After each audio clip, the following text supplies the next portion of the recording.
لک الحمد یا اللہ الصلاۃ والسلام علیک یا رسول اللہ اما بعد۔ سلسلہ ہے آئے ہوئے سوالوں کے جواب کا۔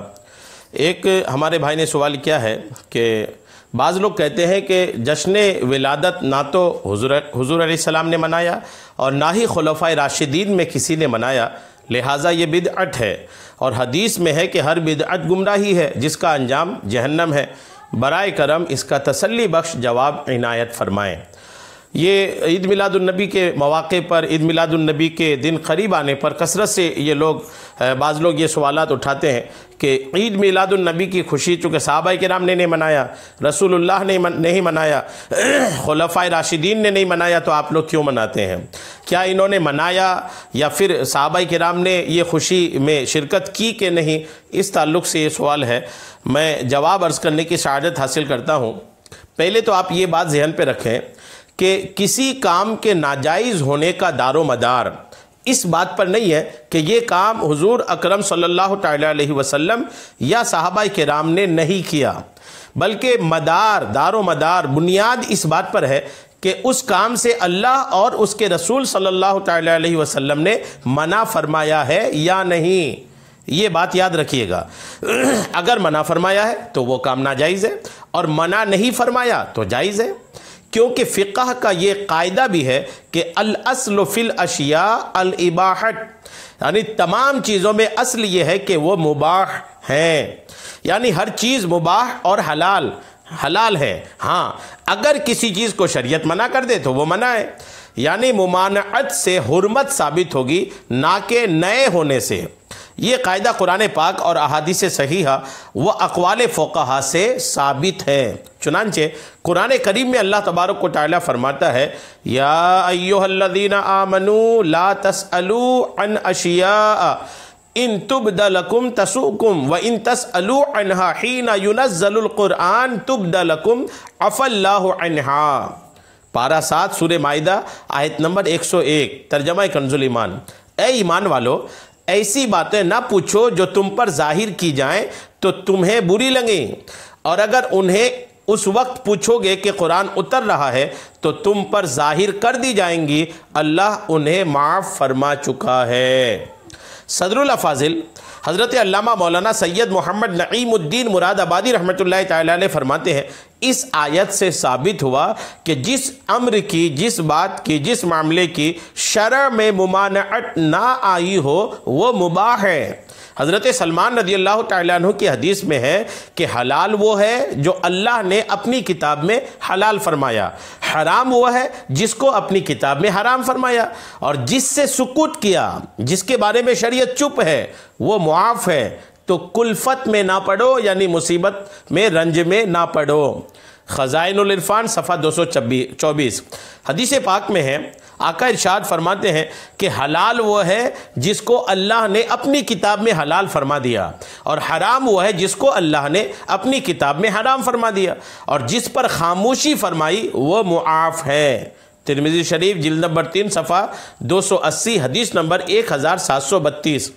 چونکہ محافل دینیہ منعقد کر کے عید منانے کی ممانعت قرآن و حدیث، اقوال فقہا نیز شریعت میں کہیں بھی وارد نہیں، لہٰذا جشن ولادت منانا بھی جائز ہے، اور صدیوں سے علماء نے اسے جائز اور مستحسن یعنی اچھا قرار دیا ہے۔ شیخ شارح بخاری امام قسطلانی رحمۃ اللہ تعالی علیہ لکھتے ہیں کہ ربیع الاول چونکہ حضور صلی اللہ تعالی علیہ وسلم کی ولادت باسعادت کا مہینہ ہے، لہٰذا اس میں تمام اہل اسلام ہمیشہ سے میلاد کی خوشی میں محافل کا انعقاد کرتے چلے آ رہے ہیں۔ اس کی راتوں میں صدقات اور اچھے اعمال میں کثرت کرتے ہیں، خصوصاً ان محافل میں آپ کی میلاد کا تذکرہ کرتے ہوئے اللہ تعالیٰ کی رحمتیں حاصل کرتے ہیں۔ محفل میلاد کی یہ برکت مجرب ہے، یعنی تجربہ کیا ہوا ہے کہ اس کی وجہ سے یہ سال امن کے ساتھ گزرتا ہے۔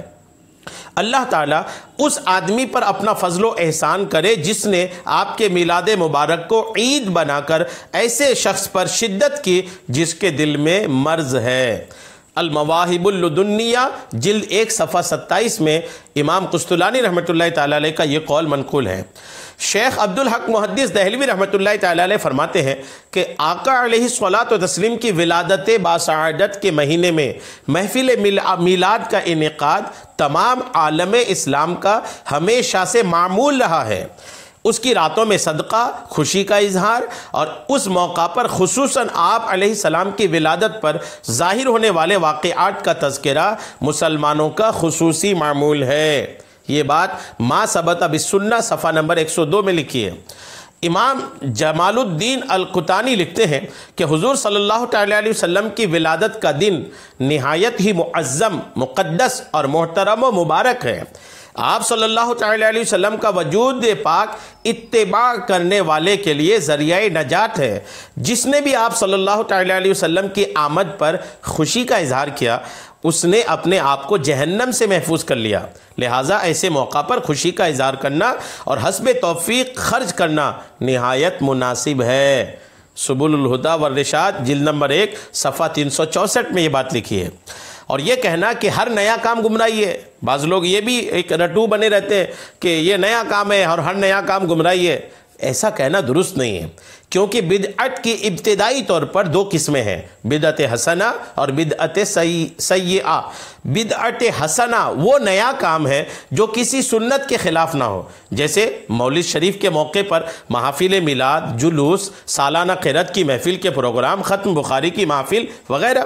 بدعت سیئہ وہ ہے جو کسی سنت کے خلاف یا سنت کو مٹانے والی ہو، جیسے عربی میں خطبہ جمعہ و عیدین، غیر عربی میں خطبہ جمعہ و عیدین، جمعہ اور خطبہ کا عیدین غیر عربی میں پڑھنا۔ یہ ایک ایسی بدعت ہے جو سنت کو مٹاتی ہے کہ سنت ہے عربی میں پڑھنا۔ چنانچہ شیخ عبدالحق محدث دہلوی رحمۃ اللہ تعالی علیہ اس حدیث کے تحت لکھتے ہیں، معلوم ہونا چاہیے کہ جو کچھ حضور نبی کریم صلی اللہ تعالی علیہ وسلم کے بعد نکلا اور ظاہر ہوا بدعت کہلاتا ہے۔ پھر اس میں سے جو کچھ اصول کے موافق اور قواعد سنت کے مطابق ہو اور کتاب و سنت پر قیاس کیا گیا ہو، بدعت حسنہ یعنی اچھی بدعت کہلاتا ہے، اور جو ان اصول و قواعد کے خلاف ہو اسے بدعت ضلالت یعنی گمراہی والی بدعت کہتے ہیں۔ اور کل بدعت دلالہ کا کلیہ اس دوسری قسم کے ساتھ خاص ہے۔ اشیعۃ اللمات مترجم جلد 1 صفحہ 422۔ بلکہ حدیث پاک میں نئی اور اچھی چیز ایجاد کرنے والے کو تو ثواب کی بشارت ہے۔ چنانچہ مسلم شریف میں ہے، آقا ارشاد فرماتے ہیں، جو کوئی اسلام میں اچھا طریقہ جاری کرے تو اس پر اسے ثواب ملے گا، اور اس کے بعد جتنے لوگ اس پر عمل کریں گے تمام کے برابر اس جاری کرنے والے کو بھی ثواب ملے گا، اور ان کے ثواب میں کچھ کمی بھی نہیں ہوگی۔ اور جو شخص اسلام میں برا طریقہ جاری کرے تو اس پر اسے گناہ ملے گا، اور اس کے بعد جتنے لوگ اس پر عمل کریں گے ان سب کے برابر اس جاری کرنے والے کو بھی گناہ ملے گا، اور ان کے گناہ میں بھی کوئی کچھ کمی نہیں ہوگی۔ مسلم شریف صفحہ 394 حدیث نمبر 1017۔ جشن ولادت منانا بھی ایک اچھا کام ہے جو کسی سنت کے خلاف نہیں بلکہ عین قرآن و سنت کے ضابطوں کے مطابق ہے۔ رب تعالیٰ کی نعمت پر خوشی کا حکم خود قرآن پاک نے دیا ہے۔ اللہ تعالیٰ ارشاد فرماتا ہے، قُلْ بِفَضْلِ اللَّهِ وَبِرَحْمَتِهِ فَبِذَلِكَ فَلْيَفْرَحُوا۔ پارہ 11 سورہ یونس آیت نمبر 58۔ ترجمہ کنز الایمان، تم فرماؤ اللہ ہی کے فضل اور اسی کی رحمت اور اسی پر چاہیے کہ خوشی کریں۔ ایک اور جگہ اللہ نے ارشاد فرمایا، وَأَمَّا بِنِعْمَةِ رَبِّكَ فَحَدِّثْ۔ پارہ 30 سورہ والضحیٰ آیت نمبر 11۔ ترجمہ کنز الایمان، اور اپنے رب کی نعمت کا خوب چرچا کرو۔ خود حضور اکرم صلی اللہ تعالی علیہ وسلم نے اپنا یوم میلاد روزہ رکھ کر مناتے۔ چنانچہ آپ ہر پیر کو روزہ رکھتے تھے۔ جب اس کی وجہ دریافت کی گئی تو آقا نے فرمایا، اسی دن میری ولادت ہوئی اور اسی روز مجھ پر وحی نازل ہوئی۔ مسلم شریف صفحہ 455 حدیث نمبر 2750۔ خلاصہ کلام یہ ہے کہ شریعت کے دائرے میں رہ کر خوشی منانا، مختلف جائز طریقوں سے اظہار مسرت کرنا اور محافل میلاد کا انعقاد کر کے ذکر مصطفیٰ علیہ السلام کرتے ہوئے ان پر مسرت و مبارک لمحات کو یاد کرنا جو سرکار دو عالم علیہ السلام کے دنیا میں تشریف لانے کا وقت ہے، بہت بڑی سعادت مندی کی بات ہے۔ مزید تفصیل جاننے کے لیے علماء اہل سنت کی کتب کا مطالعہ فرمائیں۔ امید ہے کہ آپ پر بات واضح ہو گئی ہوں گی۔ اللہ تبارک تعالی ہم سب کو خوب شریعت کے دائرے میں رہ کر جشن ولادت منانے کی توفیق عطا فرمائے، آمین بجاہ النبی الامین صلی اللہ تعالی علیہ وسلم۔